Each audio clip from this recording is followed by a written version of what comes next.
talk about building your business for growth in 2024. So this message is very specific. It's for that entrepreneur who has been in business. You've been in business for a number of years and you have been operating your business for a while. Things have been going amazing. Things have been going great. You have had some ups and downs, but for the most part, you have been doing very well. But you now have realized that things have kind of slowed up a bit. There's a shift. You're not clear exactly why it's happened. You're not clear exactly where the business is going to move forward into in the next year or so. And you want to kind of get some pointers as far as what it is that you need to do in order to shift the direction of where your business is going, because it's not moving like it did in the past. So this message is specifically for you. What it kind of reminds me of, honestly, and I wanted to share this message because I happened to be in my devotional time one morning, and I remember I was reading as it relates to Peter, and Jesus telling him Peter had been on the water for a number of hours and he hadn't caught any fish. Now, if you're familiar with the story in the Bible, Peter was a very skilled fisherman. He knew exactly how to fish. This is something that he did. He knew his skill. He knew how to do what he was doing. So that wasn't even a question. But he got to a point where it just wasn't going the way that it had gone in the past. And he couldn't understand what the issue was. He couldn't figure it out. Now, mind you, this is someone who can fish with his eyes closed. With his eyes closed, because he was so good at it. You have been in business for a number of years, honing in on your craft, and you are good to the point where you can do it with your eyes closed. But for some reason, you're not getting the business like you were before. It's not happening in the same way. Something is off and you're not quite clear as far as what's off and how do you change the direction of it. So I wanted to share with you having the ability to cast your net on the other side. You have to learn to cast that net on the other side. Well, what does that mean? What exactly does that mean specifically?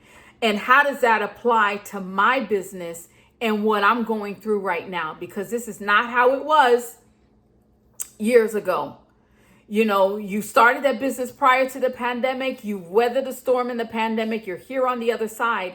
And it just seems like things have come to a halt, or they're not moving as it was before.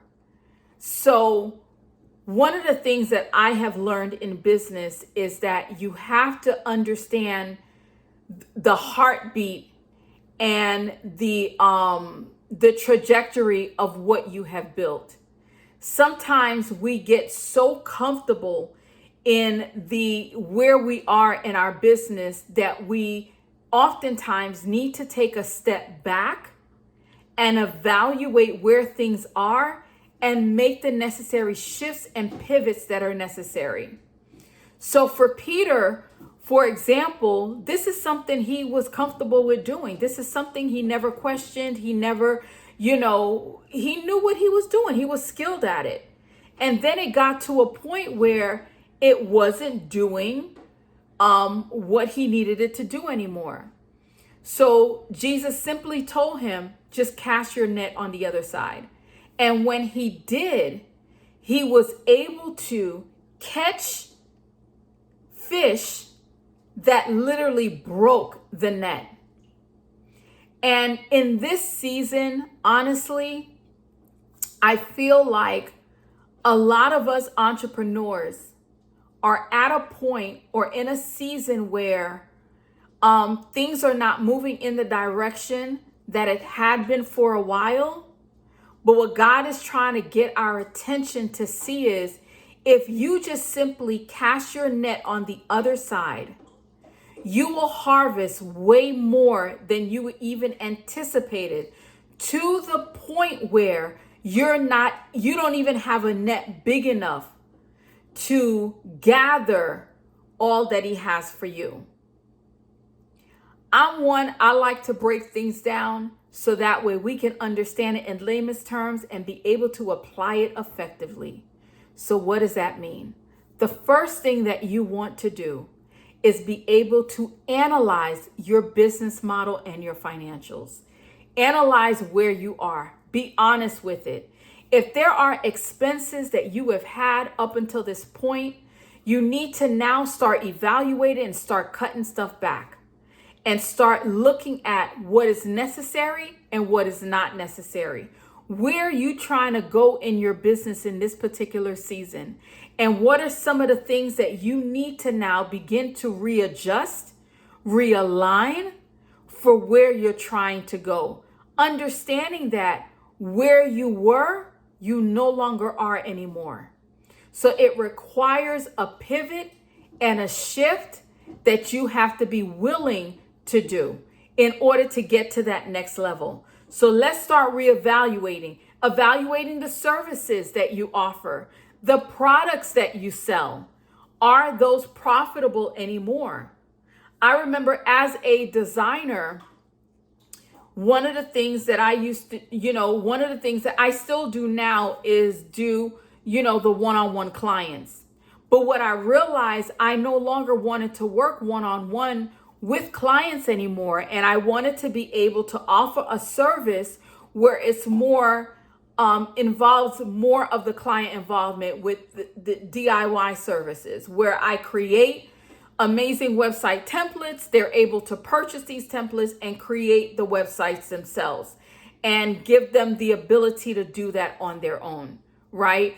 But it's taken me away from having to do the one-on-one clients in order to create an opportunity, not only for my net to be cast on the other side, but to be able to attract more clients to what it is that I'm currently doing now. But it's reevaluating and restructuring how and what I'm doing. It's important to understand your numbers. When you're evaluating your business model and your financials, you have to understand your numbers. For example, if I take on a client to do a website and the website project takes about 3 to 4 weeks to complete, I only have capacity to handle, let's just say, 4 clients at a time for that month, maybe just 2 or 3. So if I'm charging $3,500 per website and I'm only taking, let's just say, 2, then I cap myself at $7,000 for the month, right? But if I focus on creating website templates, and instead of charging the $3,500 for me to do the work, to reach that same $7,000, I create one template. My focus now is to be able to sell and market more templates, which is more affordable for the average client. And now it allows me to scale, right, at a higher rate than locking myself into 2 clients for the month with 2 projects. So you have to look at your products and your services and really evaluate the numbers and see what actually makes sense and focus on that area in and of itself, right? The next thing is to reevaluate the market. Sometimes a business struggles because it's not efficiently reaches its intended audience. Are you reaching the audience that you desire? Are you reaching the audience that you're in pursuit of reach? Do you even know who your audience is? You have to be clear on who it is that you want to work, who you want to work with. For me, it's those authors, coaches, and consultants who are looking for a DIY service to create their websites to launch their book or their coaching services. That's it. So my efforts, my marketing efforts is going to be directly to authors, coaches, and consultants. I'm not looking for anyone else. So my language for my marketing is going to be towards them. So I adjust my marketing strategy to reach them specifically. And sometimes it's really being honest with who it is that you want to work. You don't, if you don't want to work with a certain group of individuals, you don't have to. But you have to be clear with who you want to work with and then create your marketing around that specific audience. So that way you can continue attracting them. The next thing is that you want to innovate and adapt. The market is constantly changing. Constantly changing. How is your market changing to fit the need? How is the market changing? And how are you as a business changing to fit the need of your audience? How are you fitting the need? And that means that you have to be able to hear what it is that they're looking for. What is it that they need? What is their pain point? Where's the areas that they're struggling that you can provide a solution to? How can you do that? Sometimes when in casting that net on the other side, it simply means you having to get out of your own way and doing things differently. Doing the things that scare you and doing the things that you were avoiding that made you uncomfortable in order to harvest in a greater harvest, right? To be able to attract a greater pool of people. But that means that you can't keep doing it the way that you were doing it, because how you were doing it before, it doesn't work anymore. It's not working. So it just means that you have to adjust. You know the things that you were supposed to be doing. Was it to start that YouTube channel? Was it to start the podcast? Was it to start that other service that you've been avoiding doing? Because your money's on the other side of that. The breakthrough is on the other side of that. What is it that you were supposed to be doing that you've been avoiding doing because you have all these reasons and all these excuses why you can't do it? That's the very thing that you need to do. When Jesus told Peter to cast your net on the other side, it's really that simple. Doing the very thing that you know in your heart you're supposed to be doing differently. Sometimes it's getting rid of the service that you thought you were supposed to be offering, that it's not that. It's the thing that you don't want to do. What's that thing? So for me, just to kind of give you an example, I struggled in the last year with being able to provide templates. I did. Because I like working one-on-one with clients. But at the same time, I was praying for greater increase in my business. Not realizing that limiting working with clients one-on-one limited my ability to scale my business. Because there's so much that I can do in just one day. Yes, I can hire more people to knock out more projects and stuff. But God was giving me a strategy that I can easily implement and apply towards my business that allows me to scale so he can answer the prayer that I've been praying. And sometimes it's a matter of us really taking a step back and saying, okay, God, let me see what you've already told me this. You've already shared this with me, because he desires to answer your prayer. But sometimes we get in our own way. Why? Because we refuse to change the way that we've been doing things in the past. And then we keep repeating and doing it the same way, expecting that he's going to answer the prayer and you haven't changed anything. You got to be willing to shift. You got to be willing to say, okay, on this side, it's not working. I'm going to try it over here on this side. Why? Because he gave me the green light to do so. He's already co-signed it. He's already given me the green light. He's already told me what it is that I needed to do, but I haven't done it. I haven't done it. But here's the reality. Until you do, I don't care what it is.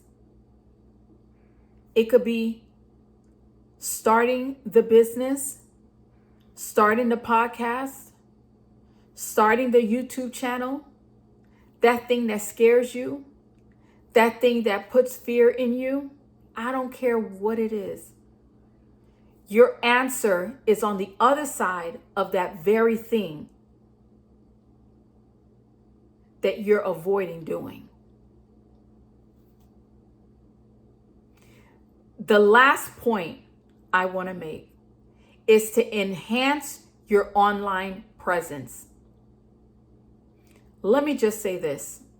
There was a time when I started my business back in I started it in 2012 full time. When I started my business, I was doing a lot of networking. I would go out and network in the community. I would attend different chambers, do all kinds of events. Why? Because as an entrepreneur, you want to connect. You want to build relationships with people in the community so that way they get to know you. And when they're looking for your service, your product or service, they know who to reach out to.